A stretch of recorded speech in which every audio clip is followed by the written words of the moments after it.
Hello, hello, hello. I'm going to be trying these cinnamon mini croissants. I got these. These are from Walmart. And I don't have a price on them. I'm sorry, no price. Here's what they look like.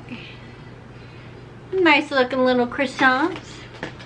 And cinnamon, you can't go wrong with that. I'll link Walmart below.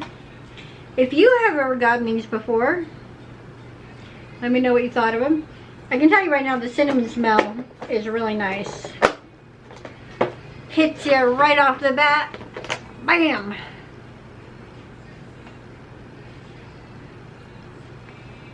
Good odor. Nice and soft.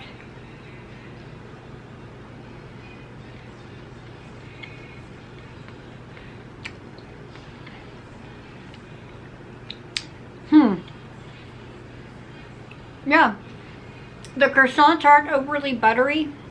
They're just the right amount of buttery.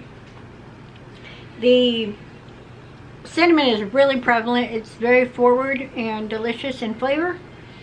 And the icing is sweet and yummy. So I would give these a solid 5 out of 5 for a cinnamon mini croissant. These are delicious. I found them at Walmart. And let me know if you've had these before. If you haven't had these before, does this sound like a treat you would enjoy? Let me know below, and I'll see you in the next video. Bye.